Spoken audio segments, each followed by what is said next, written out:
Alors, nous sommes un peu en avance et vous aussi. Si vous voulez bien, on va laisser quelques minutes pour laisser les collègues arriver tranquillement. On a lancé le compte à rebours dans nos têtes. Il y a déjà 307 personnes qui sont connectées. 307 personnes et plus de 2000, 382 maintenant. et plus de 2000 inscrits, donc c'est un franc succès. Mm. Et ça démontre bien l'intérêt des professionnels sur cette réforme et puis aussi l'absence de communication du gouvernement qui dit trop rien jusqu'à présent, qui va nous mettre devant le fait accompli. Donc on va essayer de déchiffrer ce soir pour vous ce projet de réforme qui devrait intervenir incessamment sous peu, mais on laisse quand même quelques minutes aux retardataires pour arriver tranquillement. Alors, enfin, je dis juste un petit mot. Comme il y avait beaucoup de monde, on n'a pas pu, enfin, il n'y a pas de chat ce soir. C'est normal. Ce n'est pas un défaut du webinaire. Si vous avez besoin de communiquer, c'est par le Q et R. Et je vois que quelqu'un s'en est déjà servi. Donc, s'il y a des questions, des choses comme ça, n'hésitez pas à le faire via le QR. Le chat n'est pas disponible. Oui, parce que 2000 personnes dans une même réunion, c'est un peu compliqué à gérer. Donc on a limité un peu, mais ne vous inquiétez pas, toutes vos questions feront l'objet de réponses après cette réunion. On va faire tout le travail nécessaire pour vous apporter les réponses les plus précises. Je vois que Noémie Nicole lève la main. Alors, si vous avez quelque chose, n'hésitez pas à utiliser le QR.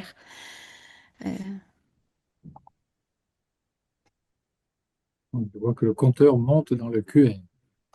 Ouais. Et là, nous sommes à 500 participants. Et il y en a que je connais en plus. Oui. Bonsoir Agathe, bonsoir Rachel.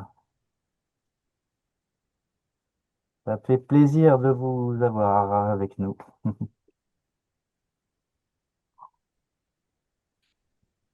On se laisse encore 3 minutes. Ah bah oui, soyons fous, 3 minutes pour les retardataires. Enfin, c'est pas des 505. retardataires, c'est des gens qui sont. Parce que là, nous sommes en avance. Ouais, c'est parce que j'ai l'habitude moi-même d'être en retard, donc je me dis que c'est pas naturel. 505 participants. Ça monte, ça monte.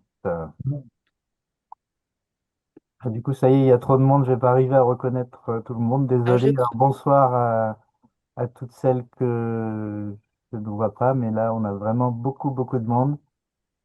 Je vois une question, va-t-il y avoir un replay? Oui, oui. Cindy, il va y avoir un replay dès demain, logiquement. Si je finis ce webinaire en vie avec Joël ce soir. À condition qu'on a été bon. Si on n'a pas été bon, on ne met pas le replay.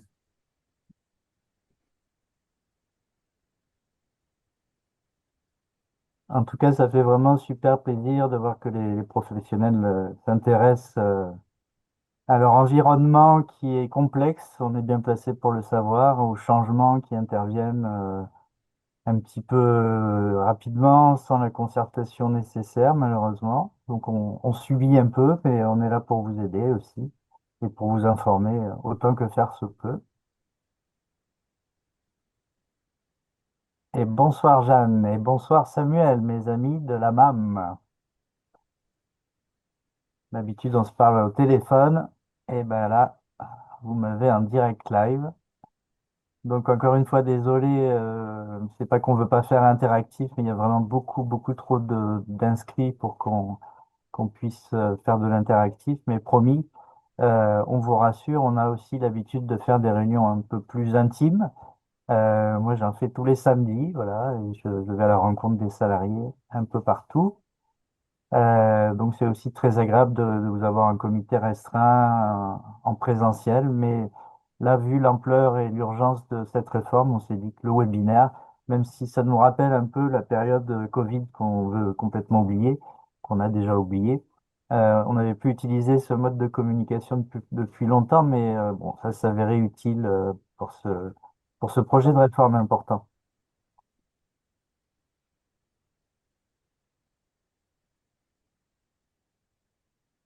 Allez, on se laisse encore une petite minute et puis on va démarrer. je pense que vous pouvez y aller. C'est le top, Ouais, peut-être? moi je dis c'est le top. Eh En bien, tout cas, écoutez, en tout cas, le QR c'est bien intégré, je pense. donc c'est super. Bah, écoutez, bonsoir à toutes et à tous, parce que quand même, je le signale, nous avons 11 hommes parmi nous, 3 Claude, un Samuel que j'ai déjà salué, et un homologue qui s'appelle Stéphane, et puis quelques autres hommes dont je n'ai pas les prénoms. Voilà, mais ce sont essentiellement des femmes parce que, bien évidemment, il s'agit de métiers féminisés. Voilà, on est très content de vous accueillir ce soir. On va co-animer cette réunion avec Joël Raffard, qui est administrateur de la CNAF, et qui va se présenter. Moi-même pour la CGT ASMAT, qui suis négociateur de la convention collective. Donc, sachez tout d'abord que ça va être un peu technique, il va falloir s'accrocher. On a droit à un quota de perte de 10%. N'ayez pas peur. Quoi qu'il arrive, s'il y a des choses que vous n'avez pas comprises, et c'est bien logique parce que la réforme est techniquement complexe, vous allez recevoir le document par mail pour ceux qui s'inscriront à la newsletter. Vous aurez un lien tout à l'heure dans ce qui vous sera communiqué. Vous allez recevoir également un simulateur que nous avons créé parce que si vous êtes comme moi, que vous n'aimez pas les mathématiques, eh ben, le simulateur, il va faire ça pour vous. Et puis surtout, c'est un outil qu'on va améliorer. Pour l'instant, c'est un fichier Excel. Je sais que tout le monde n'a pas Excel. Mais en tout cas, une fois qu'on aura vos remontées terrain, on le développera pour qu'il soit accessible en ligne pour tout le monde, que vous soyez équipé de la suite Office ou pas. Donc, on va aborder cette réunion sur 4 points. D'abord, une analyse politique de Joël Raffard, qui est administrateur de la CNAF et qui voit un petit peu cette réforme de l'autre côté du miroir, du côté de l'administration. On va ensuite aborder la réforme en détail avec les questions que vous vous posez. Vous en posez beaucoup, je sais bien. On va passer rapidement sur un dispositif transitoire qui permet aux parents et aux professionnels qui sont en cours de contrat d'avoir un complément différentiel pour éviter une rupture au 1er septembre prochain. Et puis surtout, on va essayer de conclure avec quelques perspectives, parce qu'on peut dire une réforme, c'est jamais très bon, mais en l'occurrence, nous, on veut être positif et on se dit que cette réforme, on va essayer d'en tirer le meilleur possible. Voilà. Alors, on n'a pas de boule de cristal. C'est pas nous qui avons fait la réforme, on vous rassure, on n'a pas été concertés. Donc notre mission, c'est d'essayer de comprendre et surtout d'essayer de vous informer pour que tout le monde soit au même niveau. Voilà, sur cette présentation rapide, je vais laisser la parole à Joël Raffard, que je remercie pour cette intervention. À toi, Joël. Eh bien, bonsoir à toutes et à tous. Oui, alors comme le disait Stéphane, je suis administrateur à la CNAF, donc à la Caisse nationale d'allocation familiale. Je représente la CGT dans le conseil et je suis aussi donc administrateur à la Caisse d'allocation familiale de l'Ardèche, un département rural où il y a effectivement d'assistantes maternelles, puisque pas très facile de construire des crèches et de faire fonctionner des crèches dans des départements ruraux, dans des petits villages où il n'y a pas forcément le potentiel d'enfants pour maintenir l'activité d'une structure collective. Voilà, on peut commencer. Ok, ben on va te poser 3 questions, Joël, Mhm. euh, assez généralistes. Donc, ce projet de réforme d'envergure est-il une bonne nouvelle pour les professionnels de l'accueil individuel et pour les parents employeurs, qu'on n'oublie pas parce qu'eux-mêmes sont salariés? Voilà. Bon, effectivement, la réforme était souhaitée par pas mal de représentants du conseil d'administration de la branche famille depuis un certain temps, de manière à baisser quand même le reste à charge pour les familles qui utilisent l'accueil individuel au même niveau que ceux qui utilisent l'accueil collectif.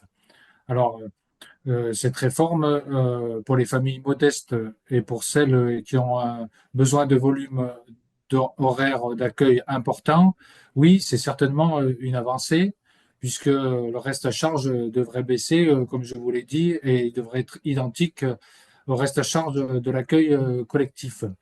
Le- la question, c'est pour les autres parents qui ont des contrats courts ou qui ont des revenus plus élevés, la facture risque de s'alourdir euh, comme le démontrera le tableau comparatif qui vous sera présenté tout à l'heure.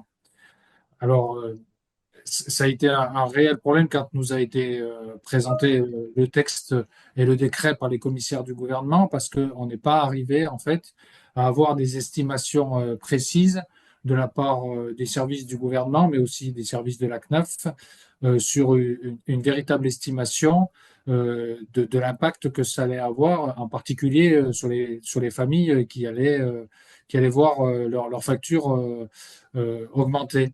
C'était quand même un souci pour le conseil d'administration. La dernière estimation qui a été faite, elle a été faite par le Haut Conseil à la famille et elle date de 2022 et elle estimait à la louche que, il y avait aux alentours de 40% de perdants dans la configuration après réforme. Mais voilà, cette étude, elle date de 2022. Donc, il nous faudrait vraiment une étude plus récente pour vraiment se faire une idée et un impact de cette réforme. En tout état de cause, on peut quand même euh, constater que les perdants vont participer au financement de cette réforme, alors que la branche famille de la sécurité sociale fait des excédents, puisque les comptes de la branche famille ont été clos la semaine dernière, et la branche famille fait plus d'1 milliard d'excédents. Donc, il est quand même un peu désolant de faire des réformes qui fait des perdants, alors que la branche famille de la sécurité sociale fait des excédents. En ce qui concerne les professionnels de l'accueil individuel, euh, la branche famille et le gouvernement parient que cette réforme va accentuer le recours des parents employeurs aux assistantes maternelles et à la garde à domicile, et donc renforcer leur activité et améliorer leurs revenus. Bon, cela reste à démontrer. Il aura fallu que cette réforme soit accompagnée de mesures directes en direction des professionnels pour vraiment assurer une véritable amélioration euh, des salariés de l'accueil individuel. Voilà pour la première question, Stéphane.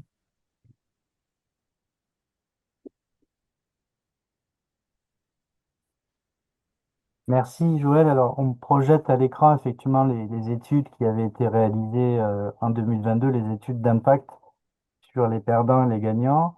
Donc, on voit effectivement les perdants dans la zone rouge.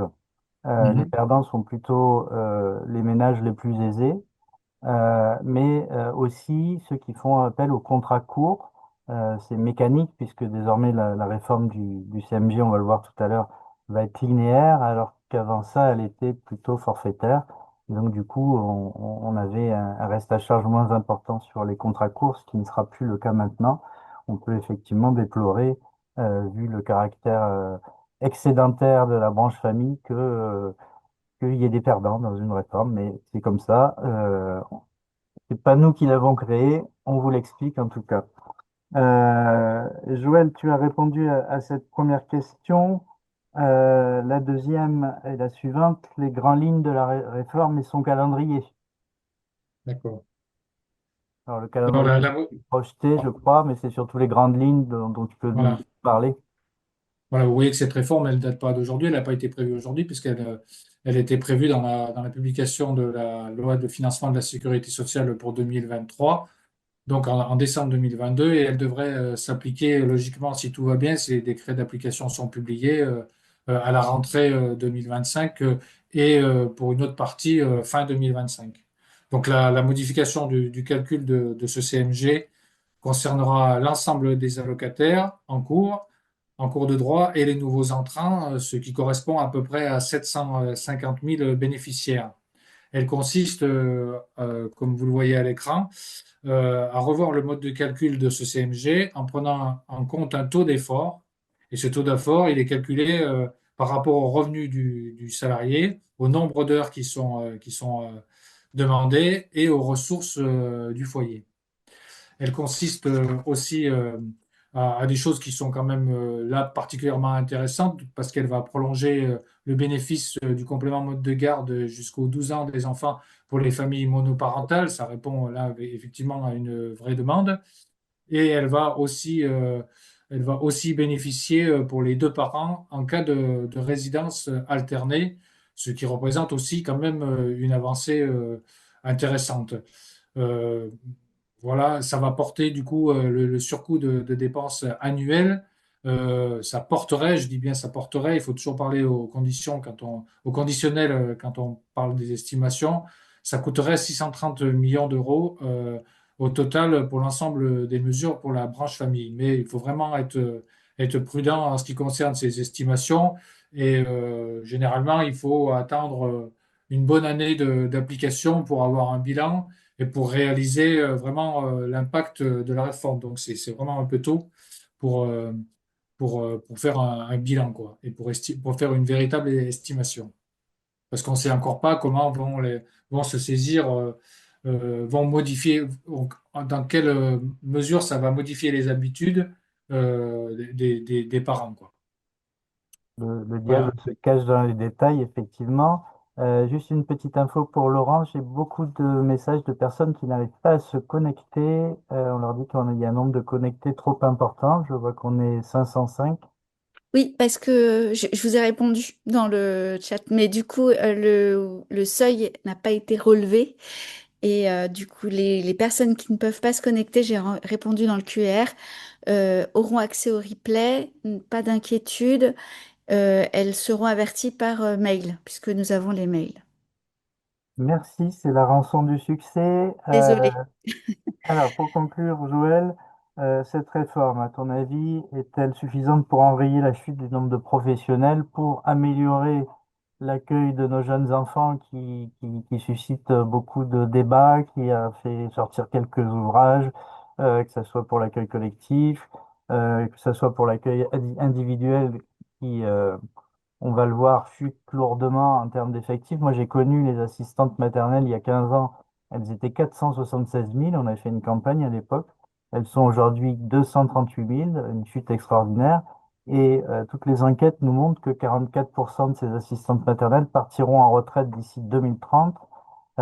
Est-ce la fin de l'accueil individuel? Eh ben, effectivement, c'est un vrai souci à la fois, je pense, enfin, j'espère que c'est un vrai souci pour nos gouvernants et c'est un souci pour les services de la branche de famille de constater que le nombre d'assistantes maternelles baisse d'année en année. Mais là, pour le coup, il ne faut pas se tromper sur les objectifs de cette réforme-là. Cette réforme-là, elle a été faite avant tout pour baisser le reste à charge des familles qui emploient des assistantes maternelles. Elle n'est pas, à mon sens, elle n'amènera pas grand-chose à l'amélioration des assistantes maternelles. Elle va effectivement certainement augmenter l'activité si, et les demandes des parents employeurs en direction de l'accueil individuel, mais encore faut-il trouver des professionnels en face pour répondre à la demande. Ça peut être une autre surprise de la réforme, c'est qu'effectivement, il y aura de la demande, mais il n'y aura personne pour la satisfaire, puisqu'il n'y aura pas assez d'assistantes maternelles. C'est le cas de l'accueil collectif en ce moment. Donc, ça reste à démontrer. En tout cas, la CGT, elle porte des revendications plus ambitieuses pour la petite enfance. Parce nous, ce qu'on pense, c'est que sans de réelles avancées en termes de salaire, de conditions de travail, de formation et de statut pour ces salariés, il n'est pas sûr qu'elle ait un réel impact sur cette baisse et encore moins sur une progression des assistantes maternelles. C'est une réforme qui manque d'ambition sur cette question, alors que le pays connaît vraiment une crise démographique durable et importante. Voilà. Ben, merci beaucoup, Joël, pour cette présentation générale du projet de réforme. Effectivement, la petite enfance mériterait certainement qu'on lui accorde plus de moyens, que ce soit un accueil individuel, un accueil collectif. Mais ça ne nous empêchera pas quand même de conclure par quelques perspectives. On va essayer de positiver. Bien sûr. Maintenant, je vais m'y mettre. On va rentrer dans le dur. Accrochez-vous. On passe maintenant à la réforme. Voilà. Alors, le CMG avant la réforme, bah, c'est quand même un dispositif que vous connaissez. Il permettait de financer une partie des dépenses liées à la garde des enfants de moins de 6 ans. Il restait un minimum de 15% de la dépense à la charge de la famille, quels que soient ses revenus. C'était un peu gravé dans le marbre. C'était valable pour le recours à une assistante maternelle ou une garde d'enfants à domicile. Et surtout, et les assistantes maternelles le savent mieux que quiconque, on était emprisonné par une espèce de plafond de verre de 5 fois le SMIC par jour. Voilà, on ne pouvait pas dépasser ce montant, qui est très faible, hein, puisque c'était quelque chose comme 46 euros net. Au-delà, le parent employeur perdait totalement l'aide de la CMG. Et donc, on arrivait à des situations un peu ubuesques où on est obligé de tricher sur le nombre de jours d'activité, où les assistantes maternelles, particulièrement dans les grandes villes où les tarifs sont en général plus élevés, étaient obligées parfois de baisser leur salaire, leur taux horaire quand elles faisaient des heures supplémentaires, enfin des choses qui étaient complètement inadmissibles. Et on va voir que la réforme corrige en partie tout ça. Donc ce CMG, il était coupé en deux. Il y avait un CMG cotisation, donc une prise en charge à 100% pour l'emploi d'une ASMAT et à 50% pour une garde d'enfants des cotisations patronales, et d'une partie rémunération qui variait selon le nombre d'enfants à charge. Bon, ça, c'était l'ancien système. Et on va passer maintenant dans le projet de réforme qui change beaucoup de choses. Alors tout d'abord, il supprime ce fameux plafond de verre des 5 SMIC. Il n'existe plus. Vous allez voir il n'est pas remplacé, mais il y a quelque chose qui se substitue à ça. Le reste à charge de 15% minimum est supprimé aussi, puisqu'il pénalisait notamment les familles les plus modestes qui avaient un recours important, un nombre d'heures contractuelles important. C'était très pénalisant pour les plus modestes. Donc ces deux conditions sont supprimées. Et désormais, de nouveaux éléments sont pris en compte pour calculer le CMG rémunération, puisque le CMG cotisation ne change pas ou très peu. C'est surtout le CMG rémunération qui fait la différence et c'est ce qui intéresse les professionnels ce soir. Donc, ce nouveau CMG rémunération va prendre plusieurs éléments en compte. Bien sûr, la rémunération du salarié, on va le voir plus en détail, le nombre d'enfants à charge, et ça, c'est logique, avec la création d'un taux d'effort horaire qu'on va regarder dans le détail. Et puis, bien sûr, on va regarder les ressources du foyer. Bien évidemment, vous verrez qu'en fonction des ressources, le CMG, le montant du CMG et du reste à charge va être différent. Voilà. Alors, ça va être un peu technique, mais ne vous inquiétez pas, quand vous aurez le document sous les yeux, ça sera plus facile. On va créer, en tout cas, cette réforme va créer un coût horaire de référence. Alors, je sais que ça inquiète beaucoup les assistantes maternelles qui ont vu ce coût horaire de référence de 4,85 €. Attention, il ne s'agit absolument pas de votre taux horaire, de votre salaire. Voilà, c'est juste un indicateur, le coût horaire de référence, qui va permettre de définir le taux d'effort. Donc, ce coût horaire de référence, en fin de compte, c'est le taux horaire médian de l'année auquel on a ajouté les indemnités d'entretien et les indemnités de repas. Là aussi, c'est un coût horaire médian. C'est-à-dire qu'on a pris une photo des salaires en France, on en a fait la moyenne et on est arrivé à ce chiffre de 4,85 € qui sera revalorisé annuellement selon la progression de la valeur du SMIC de l'année en cours. Et puis, on a créé un plafond horaire qui n'est pas excluant. C'est-à-dire que si on dépasse ce plafond horaire, les parents employeurs vont quand même garder le bénéfice de la partie qui ne dépasse pas le plafond horaire. C'est-à-dire qu'on va écrémer en fin de compte tout ce qui dépasse. Il y aura un reste à charge supplémentaire si on dépasse le plafond, mais on ne perd pas tout comme dans le système précédent. Donc je vous ai fait un exemple voilà, qui correspond pas à toutes les réalités parce qu'elles sont très diverses. Et bien sûr, on sait que les taux horaires sont très différents en France, selon les régions, selon l'offre et la demande. On a souvent l'impression que les assistantes maternelles ont une liberté de fixer leurs tarifs. C'est un peu plus compliqué que ça parce qu'en fin de compte, celui qui fixe les tarifs, c'est vraiment le rapport entre l'offre et la demande, malheureusement, ce qui crée des disparités importantes sur le territoire. Donc, je vous ai pris un exemple qui est plutôt celui d'une grande ville. Je vais pas faire mon parisien, mais ouais, ça ressemble un peu à ce qu'on trouve dans une ville comme Paris ou dans des villes quand même assez importantes. On va prendre son taux horaire à l'heure, on va y ajouter son indemnité d'entretien et son indemnité de repas proratisée. C'est-à-dire que si je fixe mon indemnité d'entretien à 7 € par jour pour une journée de 9 heures, ben, je vais diviser 7 € par 9 et je vais arriver à 0,78 € qui vont s'ajouter à mon taux horaire net. On fait pareil avec l'indemnité de repas. Et du coup, on va avoir ce coût horaire de référence. Donc, le coût horaire médian, il est de 4,85. Dans l'exemple que je vous donne, il est un peu plus élevé, mais on va voir ce que ça fait quand on dépasse, bien sûr, le coût horaire de référence. Donc, je vous parlais tout à l'heure des revenus du foyer, a été créé par de savants mathématiciens, sûrement, un taux d'effort horaire, voilà, qui est différent selon le nombre d'enfants qu'on a et selon qu'on exerce la profession d'assistant maternel ou de garde d'enfants. Voilà, puisque c'est 50% moins important pour la garde d'enfants. Et puis surtout, ce qu'il faut préciser, puisqu'on nous a posé des questions déjà via les réseaux sociaux, quand on a un ou des enfants en situation de handicap, on applique le taux d'effort immédiatement inférieur. Voilà, c'est-à-dire qu'on fait comme si on avait un enfant supplémentaire pour justement ne pas perdre le bénéfice des majorations qui existaient pour les enfants en situation de handicap. Donc voilà, tout ça, je sais que c'est affreux, vous n'aimez pas les pourcentages et surtout quand il y a des virgules et plein de chiffres après, ne vous inquiétez pas, vous allez tout comprendre. Alors les ressources du foyer, bien sûr, on va regarder les revenus perçus en 2023. Voilà. Et donc il suffit de regarder en fin de compte euh, la déclaration fiscale de l'année précédente pour voir son revenu N-2. Il y a un plancher, un plafond. Pour l'instant, le plancher, il est fixé à 800 euros et le plafond à 7000. À partir du 1er septembre, il sera augmenté à 8500 euros. Et donc, à partir d'un certain niveau de ressources et selon votre nombre d'enfants, le CMG rémunération n'est plus versé. C'est le cas aujourd'hui au-dessus de 7000 euros. Par contre, le CMG cotisation, qui couvre quand même la majorité de la dépense engagée par les parents, c'est environ 60%, continue, lui, pour sa part, à être versé. Ne vous inquiétez pas, on va rentrer dans le détail.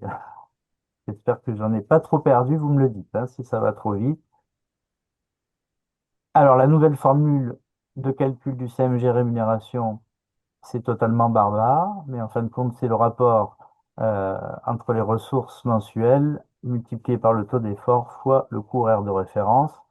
Ça ne parle à personne, mais on va voir comment ça se passe avec des exemples. C'est encore ce qui est le plus parlant. Donc, on va regarder plusieurs exemples avec la situation avant et après. On a dans ce premier exemple une famille qui emploie une assistante maternelle à raison de 160 heures mensuelles pour un salaire net horaire de 4,85 euros. Donc, dans ce salaire horaire, il y a tout, hein. Il y a la proratisation des indemnités de repas et d'entretien. Donc, c'est pour la garde de son enfant de moins de 3 ans. Donc, pour 160 heures mensuelles, elle va avoir un salaire net de 776 euros. C'est une famille modeste puisqu'elle a un revenu de 2000 euros mensuels. Et voilà ce que donne la différence entre l'ancien et le nouveau calcul. Avec le CMG actuel, c'est-à-dire avant la réforme, on avait une aide forfaitaire pour cette famille qui se trouvait dans la tranche 2 au niveau de ses revenus. On avait une aide forfaitaire de 339,42 € qui venait se déduire des 776 euros net de salaire et nous arrivions à un reste à charge de 436,58 €. Ça, c'était avant. Avec cette nouvelle réforme, le coût mensuel reste le même, bien évidemment. Et on va se servir du taux d'effort pour calculer le reste à charge. Vous allez voir que la différence est assez importante dans ce cas-là, puisqu'en utilisant la nouvelle formule de calcul du CMG, on arrive à un CMG qui est nettement supérieur à celui de l'exemple précédent, donc un CMG qui va être de 577,92 € avec un reste à charge de 198,08 € pour la famille. Donc vous voyez que dans cet exemple-là, la réforme est extrêmement intéressante puisque elle divise par deux quasiment le reste à charge de la famille. Ça, c'est avec un salaire à 4,85 € et justement pour répondre aux différentes interrogations dont vous avez pu nous faire part, est-ce qu'on va toutes devoir se mettre à un salaire de 4,85 €? Non, non, surtout pas. Ne changez rien, c'est vous qui fixez votre tarif et cette réforme ne change rien à ce que vous faites d'habitude. Donc vous continuez à faire comme avant, vous définissez le salaire que vous estimez juste Vous définissez le montant de vos indemnités d'entretien, vous définissez et négociez le montant de vos indemnités de repas. Vous ne changez rien. Cette réforme n'a pas d'impact pour vous. L'impact qu'elle a, c'est pour les parents employeurs et ça concerne le reste à charge. Donc surtout, ne remettez pas en question vos habitudes. On me pose beaucoup la question en ce moment, oui, mais je dois signer un engagement réciproque pour la rentrée, ça doit commencer au 1er septembre, comment je fais? Surtout, détendez-vous, ne changez rien. Donc, conservez vos tarifs habituels, augmentez-les le cas échéant. C'est une négociation avec les parents employeurs que vous connaissez bien. Euh, Vous voyez que dans cet exemple, il y a quand même de la marge puisque le reste à charge sera beaucoup plus bas pour les parents employeurs. Mais on va regarder justement pour avoir un contre-exemple ce qui se passe quand vous négociez un salaire, un coût horaire en tout cas, puisque c'est pas un salaire, un coût horaire qui inclut vos indemnités d'entretien et de repas supérieurs. Et on voit ça dans mon exemple 2. Donc je suis resté sur la même durée d'accueil avec la même famille, euh, les mêmes revenus. Mais par contre, on est passé à un salaire net de 6 euros. C'est-à-dire qu'on est bien au-delà des 4,85 €. Donc 6 euros par mois pour 160 heures, ça nous fait un salaire net de 960 euros. Avec le calcul du CMG actuel, on avait toujours, de façon forfaitaire, l'aide accordée aux familles de la tranche 2, c'est-à-dire 339,42 €. On avait donc un reste à charge de 620,58 €. Avec la nouvelle réforme, et toujours quand on prend ce taux d'effort recalculé, le coût de la garde reste le même, 960 euros. Le CMG va être beaucoup plus important avec 714,95 € et le reste à charge de 245 euros. Donc vous voyez que l'augmentation de votre coût horaire de référence, c'est-à-dire de votre salaire net augmenté de l'indemnité d'entretien et de l'indemnité repas proratisée, n'a pas une incidence aussi forte qu'on pourrait le croire. Et surtout, ça n'a pas un caractère excluant comme c'était le cas avant, puisque autour de 6 euros et plus, on s'approchait dangereusement de la zone où on perdait toutes les aides pour les parents employeurs. Donc ce n'est plus le cas. C'est vous dire que ça laisse beaucoup de marge de manœuvre et vous le verrez tout à l'heure dans les perspectives, ça va nous donner aussi quelques leviers de négociation. Donc, il n'y a pas de raison de changer vos habitudes. Vous ne baissez pas vos salaires, vous ne baissez pas vos indemnités nourriture. Vous vivez votre vie comme avant et c'est très bien. Et y compris, c'est aussi l'occasion d'avoir une discussion sérieuse avec les parents employeurs pour définir ce que c'est un salaire décent pour s'occuper de jeunes enfants et toutes les responsabilités que ça incombe. Voilà, je me suis limité à deux exemples, mais on vous enverra à la fin de cette réunion demain un simulateur qu'on a construit qui va vous permettre de regarder un petit peu ce qui se passe dans votre cas précis en fonction de votre nombre d'heures, en fonction de votre coût horaire. Vous verrez, on a mis les indemnités d'entretien, de repas, tout ça est bien détaillé. Alors, il y a un paramètre que vous n'avez pas, mais ça vous permettra néanmoins de faire des projections, c'est les revenus des parents. Voilà. En tout état de cause, c'est un outil que vous pourrez leur communiquer et qui peut être un appui précieux lorsque vous négociez vos contrats, parce qu'effectivement, et c'est normal, ce qui intéresse les parents, c'est ce qui reste à leur charge. Donc, c'est un outil qui va vous permettre de négocier de façon plus confortable. Voilà. J'espère que c'est assez clair. Ça fait un peu peur parce que les formules sont assez complexes. Mais globalement, tout ça va être automatisé pour vous faciliter la tâche. Et puis, il ne faut pas oublier que à ce reste à charge vient se déduire le crédit d'impôt. Alors, vous savez que dans le cadre d'une garde à l'extérieur du domicile, il y a une aide fiscale supplémentaire qui est plafonnée, mais qui représente quand même 1 750 euros pour une assistante maternelle. Et donc, les parents employeurs vont bénéficier, dans la plupart des cas, d'un crédit d'impôt supplémentaire qui va venir encore baisser le reste à charge. Pour vous donner un exemple, ce crédit d'impôt, si on le mensualise, il est à peu près de 125 euros. Si je retourne à mon exemple 1, quand j'enlève le crédit d'impôt dont vont bénéficier la famille de cet exemple, on va avoir quand même à l'arrivée quelque chose qui va coûter 75 euros aux parents employeurs sur le volet rémunération. Donc là aussi, c'est un argument pour bien négocier vos contrats. Donc un crédit d'impôt qu'il faut prendre en compte, bien évidemment, qu'on n'a pas encore intégré dans notre simulateur, mais on va y travailler aussi pour que vous ayez un panorama global des aides auxquelles les parents peuvent prétendre, et eux aussi, bien évidemment, puisque ce travail n'est pas fait en opposition aux parents employeurs, c'est fait aussi pour les aider, les informer, et qu'ils puissent embaucher l'assistante maternelle ou la garde d'enfants de leur choix en toute connaissance de cause. Donc c'est un outil vraiment qu'on mettra à disposition gratuitement. On insiste aussi sur cet aspect gratuit parce que de plus en plus euh, les informations sont payantes via des applications, des choses comme ça. Et c'est quand même un peu regrettable, à notre sens en tout cas, de payer pour une information qui doit être publique. Voilà. Et donc on contribue à notre modeste mesure à vulgariser cette information et on insiste absolument sur le caractère gratuit que peuvent avoir nos informations et les outils qu'on mettra à votre disposition. Comme je vous le disais en préalable, il y a un dispositif transitoire pour les contrats en cours. Alors, c'est une question que vous posez très souvent. Qu'est-ce qui se passe pour les contrats en cours? Bah, écoutez, ça va être compensé par ce dispositif transitoire. Donc, il n'y aura pas de rupture, sauf dans certains cas exceptionnels. Alors, on vous a pas mis le détail parce que c'est assez complexe, mais on pourra le communiquer si besoin. Mais globalement, le dispositif transitoire est fait pour qu'il n'y ait pas de rupture.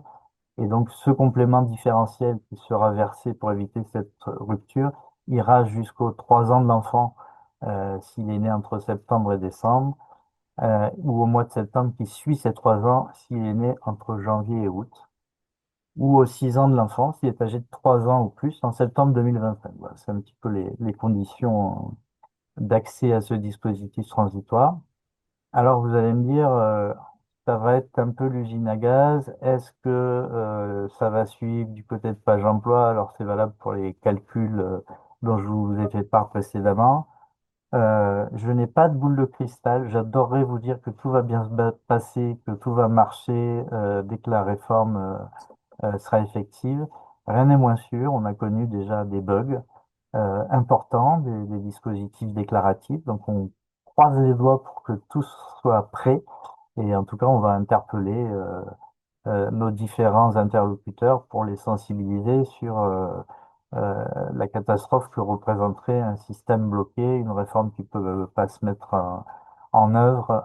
Voilà. Mais voilà, les systèmes d'information, c'est toujours compliqué. On peut avoir des surprises. Donc, on croise les doigts et vous avec nous, j'imagine, pour que tout ça fonctionne très bien. Et ne, et ne vous gênez pas pour faire remonter l'information, que nous, on puisse la porter au conseil d'administration, à la CNAF, si jamais il y a des soucis dans l'application, effectivement, de cette réforme et des erreurs dans les calculs qu'il pourrait y avoir, parce que, effectivement, ça peut arriver. Donc, nous, on est là aussi pour alerter les services de la CNAF si ça ne fonctionne pas. Donc effectivement, il y a quelques inconnus encore dans ce qui nous a été présenté, notamment on ne sait pas comment vont être traités la question des repas fournis par les parents employeurs.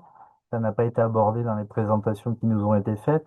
En tout état de cause, je pense que la fourniture des repas par les parents employeurs sera prise en compte aussi pour définir votre coût horaire de référence. Il y a des chances, mais là aussi, il faudra que le système déclaratif permette de rentrer cette donnée. Donc, on va essayer d'avoir les informations. D'après ce qu'on nous a dit au dernier comité de filière, les décrets seraient déjà écrits et seraient en train d'être examinés par le Conseil d'État, qui doit donner un avis conforme pour que ces décrets soient conformes à la loi, ne soient pas discriminatoires. Et c'est une fois que le Conseil d'État aura donné son accord que les décrets devraient être publiés. Alors, on nous annonce incessamment sous peu, mais là aussi, beaucoup de prudence parce que parfois, ça met beaucoup plus de temps que ce qui est prévu. Voilà. Donc, en tout cas, on fera, et c'est tout l'avantage de vous être inscrit au webinaire, on fera pour celles et ceux qui le souhaitent, en tout cas, des mises à jour au fur et à mesure qu'on aura des informations fiables. En tout cas, aujourd'hui, On n'a pas fait un truc au hasard, on voulait quand même vous présenter les grandes lignes qui vont être le cœur de la réforme, hein. Il y aura certainement des aménagements à la marge, il y aura certainement des choses à régler, mais en tout cas, la réforme, c'est ça n'en sera pas une autre.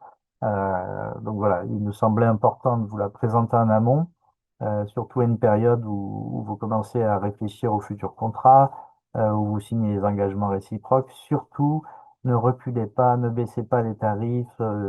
Voilà, je sais que ça a provoqué beaucoup d'angoisse, mais pour vous, rien ne change. Après, il y aura bien sûr des discussions avec les parents employeurs en fonction de leur situation, mais globalement, euh, voilà, l'impact ne devrait pas rejaillir sur vous, en tout cas. Voilà.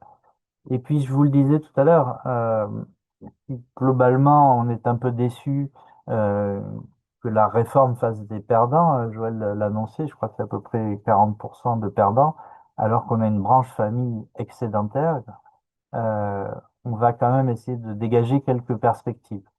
Vous savez, et vous savez mieux que moi encore, que la question du tarif horaire des assistants maternels, comme des gardes d'enfants, au demeurant, j'en ai parlé un peu moins, mais elles sont concernées également par cette réforme et leurs parents employeurs aussi.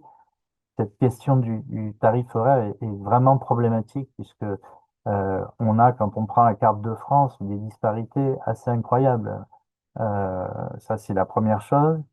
Et puis, on a surtout un deuxième problème, c'est qu'on a aujourd'hui une grille conventionnelle, une grille des minima conventionnels qui est complètement déconnectée, et j'ai envie de vous dire, heureusement, de ce qui se fait sur le terrain. C'est-à-dire qu'on a des minima conventionnels qui sont au moins à 1 € net en dessous de ce qui se fait vraiment. Alors, c'est tant mieux, hein, que vous soyez mieux payé que les minima, mais pour nous, les minima conventionnels, c'est pas ce qu'on vous souhaite, on vous souhaite plus, mais c'est une protection. C'est une protection et leur augmentation régulière crée aussi une dynamique salariale. On pense que la fin du plafonnement que j'expliquais tout à l'heure avec la disparition de ce plafond de verre des 5 SMIC, ça devrait créer une dynamique salariale et ça pourrait, alors là je mets le conditionnel parce que pour négocier il faudra être deux, il faudrait que les patrons jouent le jeu, ça pourrait nous conduire à une révision profonde de ces minima conventionnels pour qu'ils collent plus à vos réalités et qu'ils protègent bah, toujours les plus faibles, ceux qui sont dans des milieux ruraux, isolés, où il n'y a pas beaucoup de demandes, les salariés qui débutent. Voilà, c'est vraiment cet aspect protection qu'on voudrait faire vivre. Euh, Cette protection, elle existe pour les gardes d'enfants. Donc il y a un minima conventionnel qui vraiment protège celles qui débutent, et c'est plutôt pas mal. Donc, il faut qu'on arrive à minima à la même chose pour les assistantes maternelles. On va y travailler, faites-nous confiance. Euh, et puis, il y a un deuxième objectif, et ça, c'est une vieille promesse pour les plus anciennes professionnelles. Vous savez que votre convention collective de 2004 promettait déjà la mise en place de ce qu'on appelle une grille de classification. C'était 2004, c'était il y a plus de 20 ans, et ça n'a jamais vu le jour. Alors, une grille de classification, c'est quoi? C'est en fait quelque chose qui permet de reconnaître vos compétences. Voilà. Alors, vous faites peut-être toutes le même métier, mais certaines ont des compétences particulières, des formations, un cursus, une expérience, des qualités qui les distinguent un peu des autres. Et dans toutes les professions, ou dans la plupart, sauf la vôtre, on a des grilles de classification qui distinguent un petit peu le niveau de compétence. C'est le cas pour les aides à domicile, par exemple, qui ont plusieurs échelles sur la grille de classification. Et en fin de compte, plus leur travail s'approche de la perte d'autonomie, plus elles sont reconnues par cette grille de classification. En général, le pendant de la grille de classification, c'est un salaire. Et donc, pour la première fois, on va engager, grâce à la CGT d'ailleurs, qui porte le projet, l'appel à projet qui a été fait par l'Agence nationale pour l'amélioration des conditions de travail, on va entamer la négociation de cette grille de classification, promesse de 20 ans, qui va enfin être tenue. Alors, pas immédiatement parce que il faut la construire, la grille de classification, et c'est un peu de travail, mais on espère en tout cas dans les mois qui viennent et en tout cas à l'horizon 2026 revenir vous voir avec cette nouvelle grille de classification. Et puis, avec des tas d'autres choses, puisque la grille de classification, c'est aussi l'occasion de valoriser vos formations. Je sais qu'il y a beaucoup d'appétence pour la formation continue chez les assistantes maternelles, même s'il y a eu quelques problèmes qu'on essaye de régler au niveau formation. C'est quelque chose qui pourra vous permettre de créer des passerelles, parce que aujourd'hui, on est un peu euh, dans un monde cloisonné où pourtant sur des métiers similaires, on ne peut pas changer de statut facilement. Voilà, c'est le cas des gardes d'enfants, des assistantes maternelles, de l'accueil individuel, de l'accueil collectif. Il faut vraiment qu'on ait des possibilités euh, de faire évoluer sa carrière, de la rendre transversale pour diverses raisons, soit qu'on a envie de faire autre chose, soit qu'on soit fatigué de certaines contraintes. Si je prends évidemment les assistantes maternelles, la contrainte principale, c'est la contrainte temporelle. C'est des semaines de 50 heures, voire plus. C'est pareil pour les gardes d'enfants. On a peut-être envie de passer d'un travail fait en milieu isolé à un travail en collectif, ou vice-versa au demeurant. Et aujourd'hui, on a des frontières qui sont absolument pas poreuses. Voilà, donc on ne peut pas passer d'un statut à l'autre. Et cette grille de classification, qu'il va falloir aligner d'ailleurs avec les autres conventions collectives qui régissent les autres modes d'accueil, ça devrait permettre effectivement d'avoir une plus grande transversalité et vous permettre d'évoluer. Donc voilà un peu ce qui se dessine.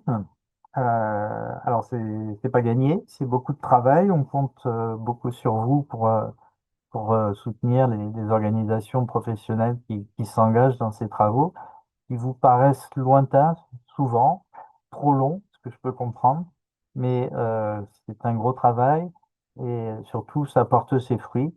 Rappelez-vous qu'on a une nouvelle convention collective depuis 2022.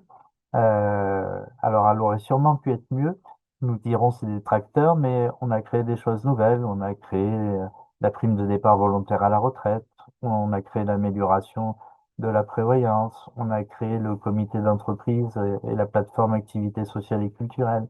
Voilà, on a créé des choses nouvelles. Euh, Ça se fait pas en un claquement de doigts et c'est pas qu'on n'a pas envie d'aller vite, mais voilà, les négociations sont toujours hyper techniques. Et je le redis, pour négocier, encore faut-il avoir les mains libres. C'est pas toujours le cas dans des métiers où les financements publics sont extrêmement importants et où forcément, euh, y compris quand on est d'accord pour avancer sur des améliorations conventionnelles, on a parfois l'État qui nous rattrape par l'oreille en disant hop, hop, hop, ça va me coûter un petit peu cher tout ça, donc on arrête tout. Voilà un peu la difficulté de cette négociation collective au sein de la branche des assistantes maternelles et des salariés du particulier employeur. Je crois que vous savez tout ou presque tout sur la réforme, donc il n'y a pas de drame, comme je vous le disais, pas de stress, il n'y a pas de changement pour vous, il n'y a pas de retour en arrière, il n'y a pas de recul sur les salaires.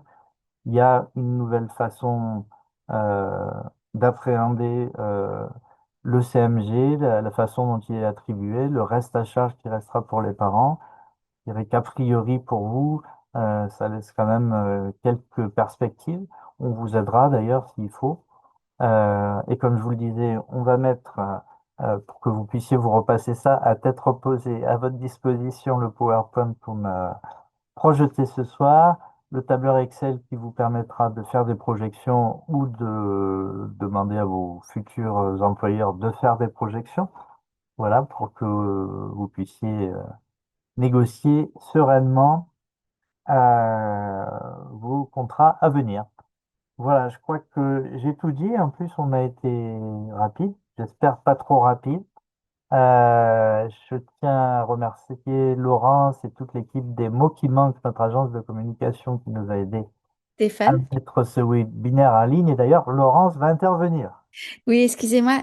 Du coup, on a des petits sondages qu'on peut peut-être lancer si vous le souhaitez. Je l'avais déjà oublié. Alors, on va faire des petits sondages, puisque avant de se quitter, ça serait bien d'avoir votre avis. Alors, le premier, Laurence, c'est le qui sommes-nous?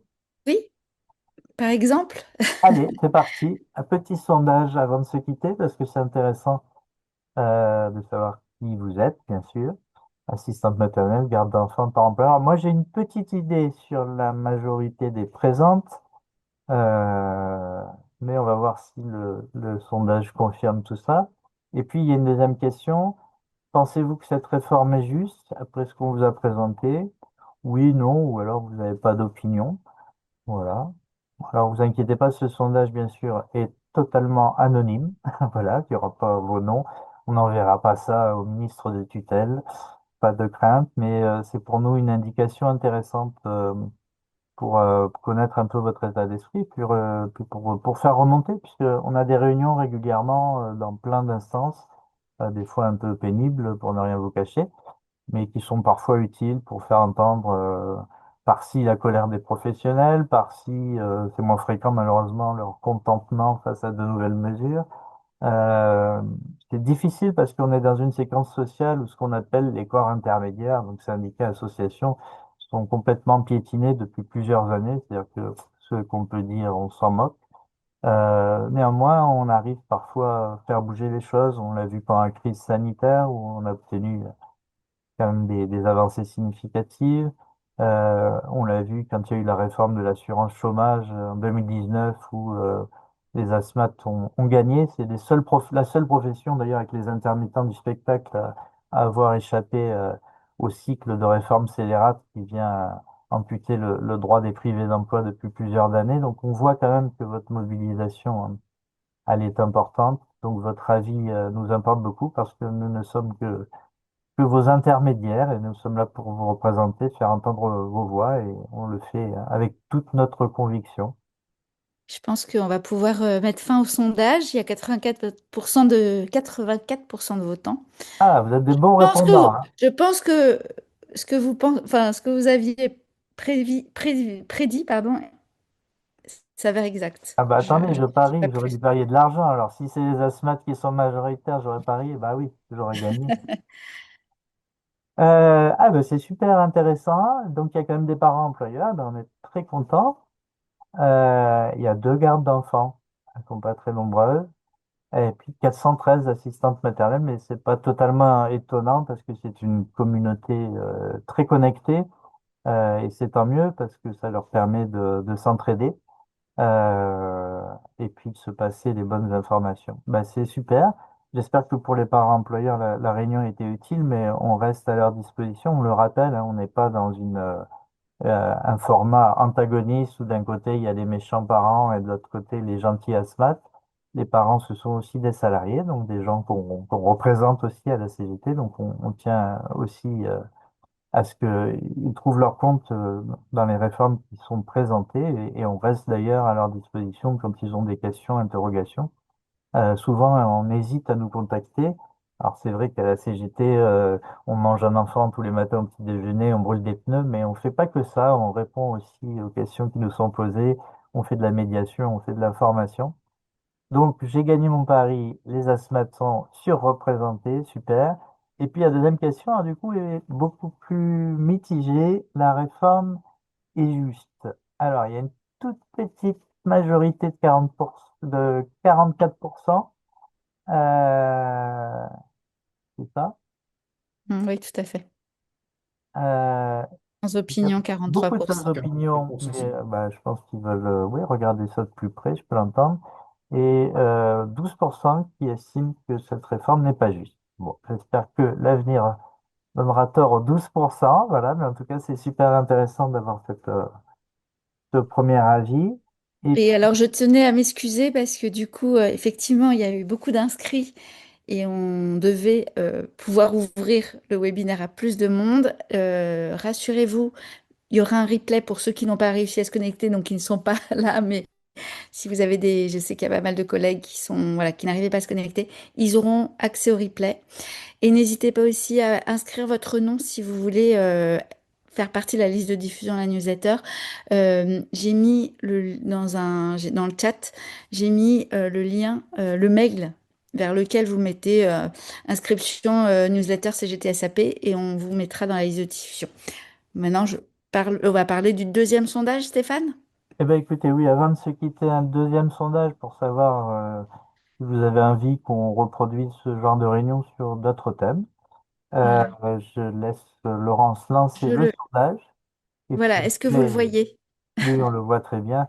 Après, on va arrêter les sondages, vous inquiétez pas, et puis on va tous aller manger. Alors, sachant qu'il y a une majorité d'assistantes maternelles, une très forte majorité de femmes, grâce à nous, ce sont ces messieurs qui auront fait la cuisine ce soir. Donc, c'est une victoire féministe d'avoir fait ce webinaire.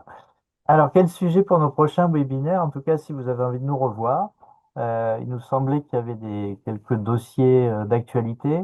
Le premier, c'est celui de la santé au travail. Alors, vous savez que c'est quelque chose qui est en place, en théorie, depuis le 1er janvier dernier, mais qui fonctionne pas très bien pour cause parce que le dispositif n'était pas suffisamment prêt. Et la FEPEM a voulu lancer le truc toute seule, puisque l'ensemble des organisations syndicales étaient opposées à ce qu'on démarre un truc alors que c'était pas prêt. Donc ça marche pas super bien, mais néanmoins, on y travaille.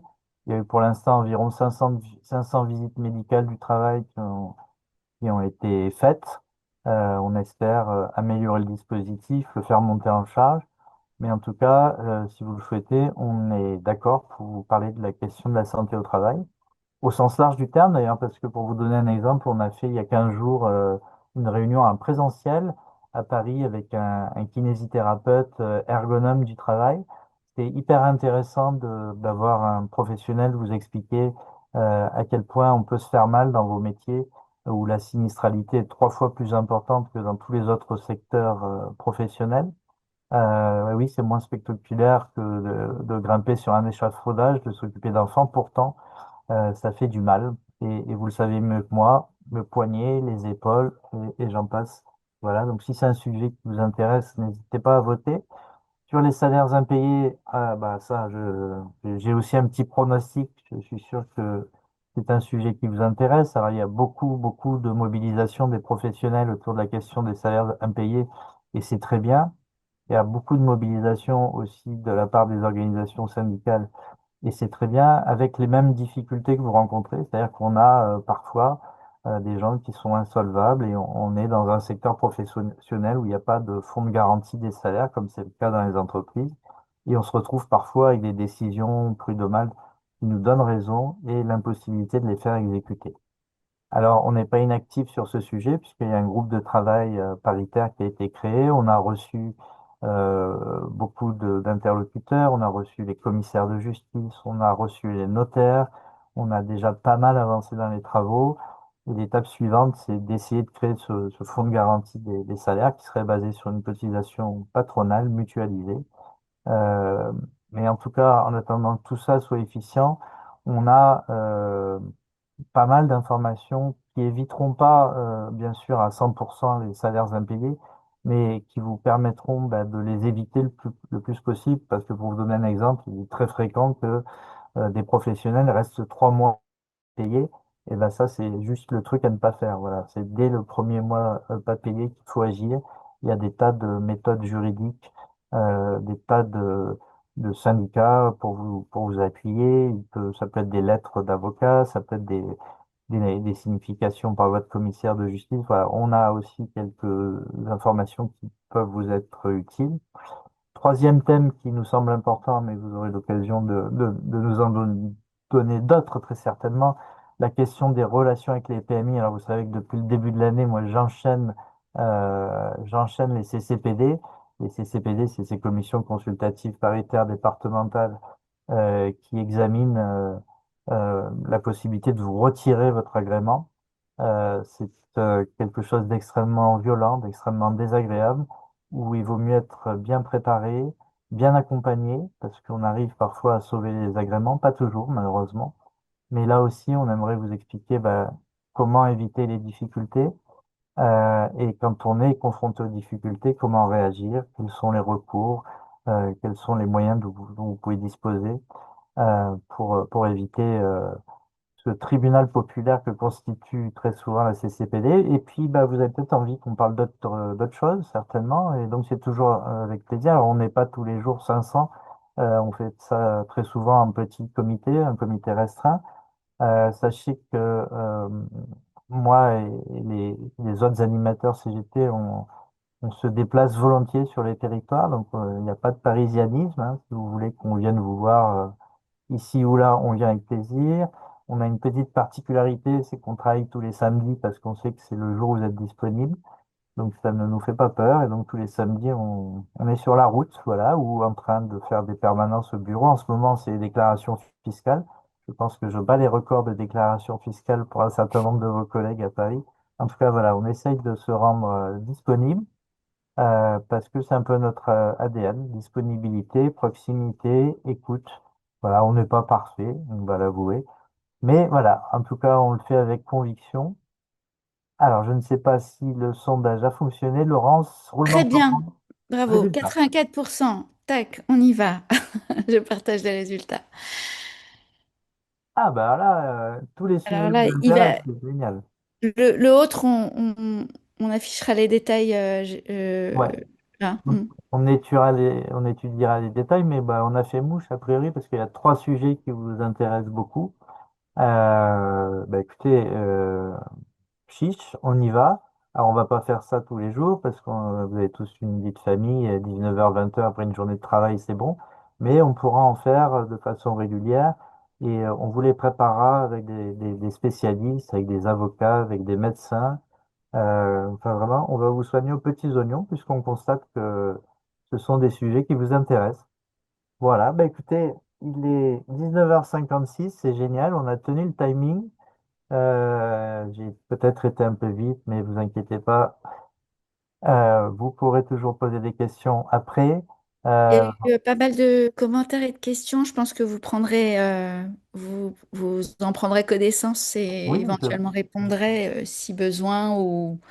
il est prévu que je parte une semaine sur une île déserte pour répondre à toutes vos questions. Je vous en remercie.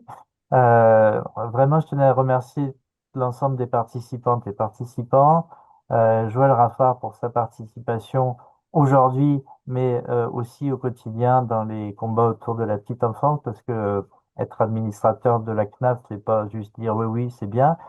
C'est justement faire aussi entendre vos voix dans cette instance paritaire qui est importante.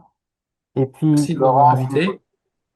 Merci de m'avoir invité, c'était très intéressant. merci Joël, et puis merci à Laurence et à toute l'équipe des mots qui manquent. Je vous dirai peut-être pas merci demain parce que je vais me faire incendier pour tous ceux qui n'ont pas pu se connecter. Je Ça suis commence désolée. d'ailleurs, les textos, mais bon, ça fait partie des choses qui arrivent. Voilà, la rançon du succès, comme on dit, hein. Ouais, ouais, mais effectivement, j'en suis vraiment absolument désolée. Ça, c'était pas du tout, En tout c'était pas du cas, tout un grand volontaire. merci à toutes et tous. Et puis, bah, rendez-vous notre prochain webinaire ou au téléphone avant, si vous avez besoin. N'hésitez pas. À très bientôt et bonne soirée. Au revoir.